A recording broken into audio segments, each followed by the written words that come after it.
Hello students, good morning to all.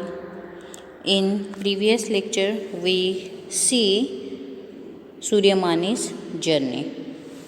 सूर्यमानी की journey के बारे में हमने पढ़ा था। अभी हमें यहाँ पे पढ़ना है राइट टू फॉरेस्ट एक्ट 2007 में जो फॉरेस्ट के लिए एक्ट बनाए गए थे, राइट्स उनके जो मिले थे उनके बारे में हमें यहाँ पे पढ़ना है। People who have been living in the forest for at least 25 years, जो फॉरेस्ट में लोग रह रहे थे वो 25 ईयर्स से 25 साल पहले से वो लोग वहाँ पे रह रहे थे। who have been living in the forest for at least 25 years, 25 साल जो फॉरेस्ट में रहता है, ये एक एक्ट है जो 25 ईयर्स तक फॉरेस्ट में रहता है। So have a right over the forest land and what is grown on it. 25 years तक जो फॉरेस्ट में रहता है उसका उस फॉरेस्ट की जो लैंड होती है वहाँ पे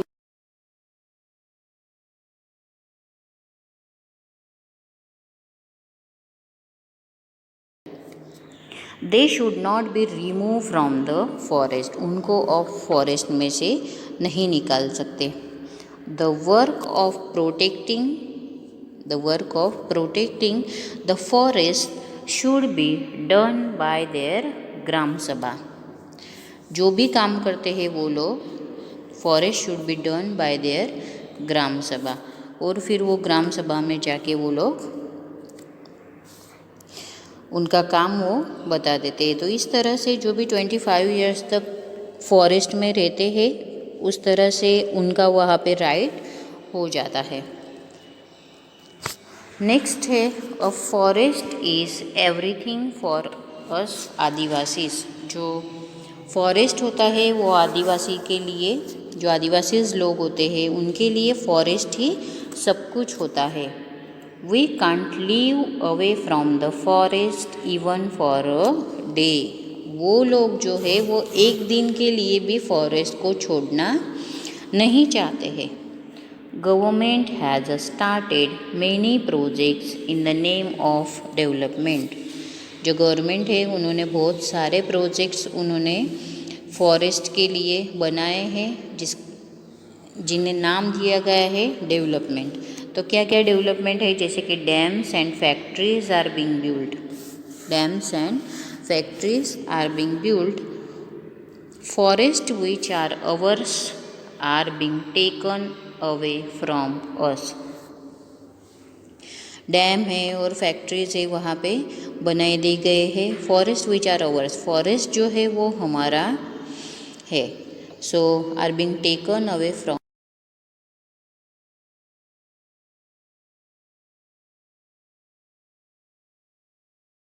What will happen to their livelihood? वहाँ पे डैम से फैक्ट्री से वहाँ पे इसलिए बनवाए गए हैं कि जो फॉरेस्ट में रहते हैं लोग उन्हें कुछ काम मिल सके, वो अपनी लाइफ अच्छे से जी सके, है ना। Where will the lakhs of animals living in the forest go? जो फॉरेस्ट में एनिमल्स रहते हैं फिर वो कहाँ जाएंगे? अगर फॉरेस्ट को आपने निकाल दिया, वहाँ पे बिल्डिंग्स बना दी आपने, तो वहाँ पे जो एनिमल्स है, पूरा फॉरेस्ट है वहाँ पे, तो वो कहाँ पे जाएंगे? If there are no forest, अगर वहाँ पे फॉरेस्ट ही नहीं रहेगा, so and we dig out our lands for minerals like aluminium, और अगर हमने हमारे मतलब के लिए मीन्स एल्यूमिनियम के लिए, मिनरल्स के लिए अगर हमने वो ज़मीन, हमने जो फॉरेस्ट है वो उसे हमने डिग किया, तो व्हाट विल बी लेफ्ट, कुछ भी वहाँ पे नहीं रहेगा। Only polluted air, water and miles of barren land. अगर वहाँ पे हमने एल्यूमिनियम, मिनरल्स लाइक एल्यूमिनियम के लिए हमने अगर वो ज़मीन, वो लैंड फॉरेस्ट में अगर उसे हमने डिग किया, तो एनिमल्स भी वहाँ नहीं रहेंगे, लोग भी वहाँ पे नहीं रहेंगे, वहाँ पे सिर्फ बाकी रह जाएगा तो polluted air, water and miles of barren land, right. Next है हमारा lottery for farming in Mizoram. Lottery for farming in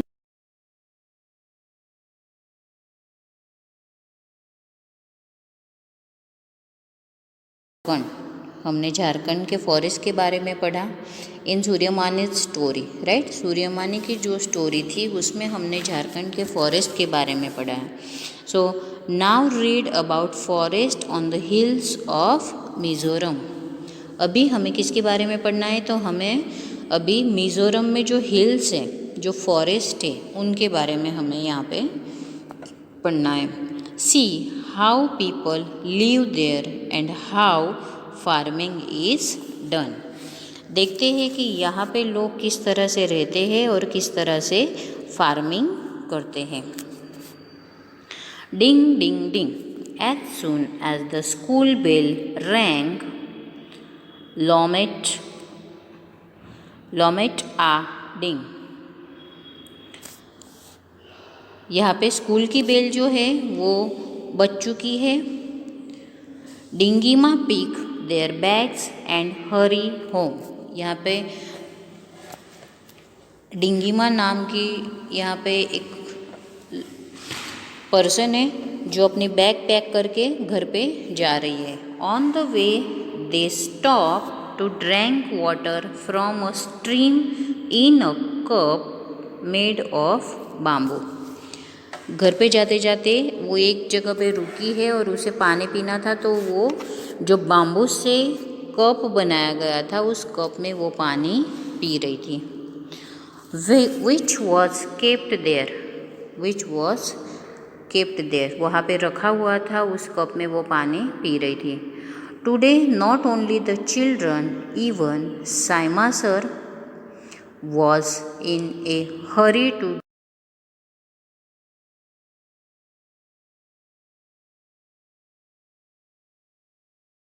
नहीं थे, बल्कि यहाँ पे जो साइमा सर है उन्हें भी घर पे जाने की जल्दी थी। Today there would be a special meeting of the village council. वहाँ क्यों उन लोगों को घर पे जाने की जल्दी थी, तो आज उनके गांव में मीटिंग थी, जैसे कि पंचायत में मीटिंग होती है, that is the council, right. तो उसे पंचायत कहते हैं। तो पंचायत में एक मीटिंग थी, उसमें जाने के लिए वो सभी को जल्दी थी। At the meeting there would be a lottery to decide which family will get how much land for farming. आज वहाँ पे पता चलने वाला था, एक लॉटरी निकलने वाली थी कि किसको कितनी जगह मिलेगी वहाँ पे फार्मिंग करने के लिए। इसीलिए सबको घर पे जाने की जल्दी थी। The land belongs to the whole village. वहाँ पे जो लैंड थी वो सभी गांव के लोगों के लिए थी। नॉट टू सेपरेट पीपल, कोई भी सेपरेट पीपल के लिए वहाँ पे ज़मीन नहीं थी, वहाँ पे पूरे गांव के लिए ही वहाँ पे ज़मीन थी। So they take turns to do farming on different parts of the land. इसीलिए वहाँ पे सभी का टर्न आता था फार्मिंग करने के लिए, अलग अलग ज़मीन पे सभी का टर्न आता था। A beautiful pot made of bamboo was shaken well. यहाँ पे बहुत ब्यूटीफुल पॉट थे जो बाम्बू से बनाए गए थे। One chit was taken out, वो जो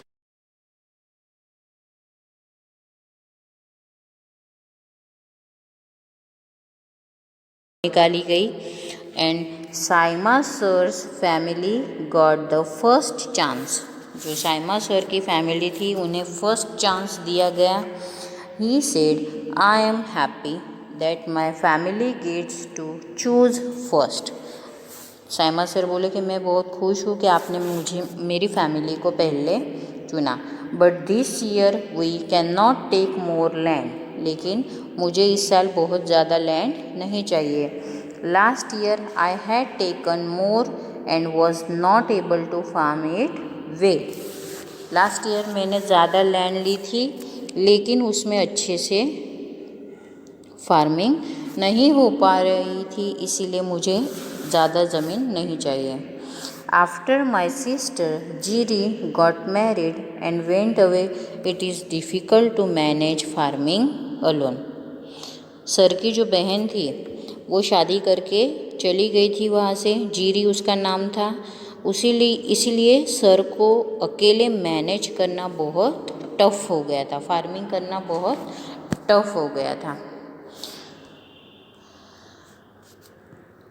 सो Saima sir asked for 3 tin of land, इसलिए साइमा सर ने पूछा कि 3 tin of land. So little Mathini asked what is 3 tin of land.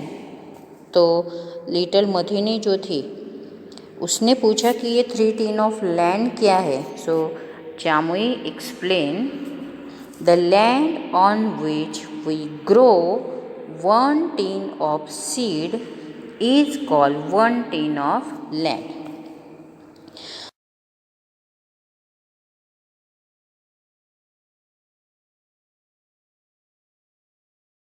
One tin of land, तो इस तरह से 3 टाइप के सीड्स वो ग्रो करेंगे तो वहाँ पे 3 टीन ऑफ लैंड हो जाएगा। So 1 by 1 the village families got their piece of land for farming. इस तरह से अलग अलग लोग 1 by 1 अपने अपने फैमिलीज़ को लेके अपना अपना लैंड का जो पीस था उसमें वो फार्मिंग करने लग गए थे। तो ये थी मिज़ोरम, राइट। नेक्स्ट वीडियो में हम देखेंगे कि ज़ूम फार्मिंग, ये लोग फार्मिंग कैसे करते हैं। ओके, आपके पास टेक्स्ट बुक है तो टेक्स्ट बुक में इस चैप्टर को ज़रूर से पढ़ना है। ये चैप्टर बहुत लेंदी है तो आपको सब कुछ बहुत ज़्यादा याद रखना है इसमें। Okay, thank you and have a nice day.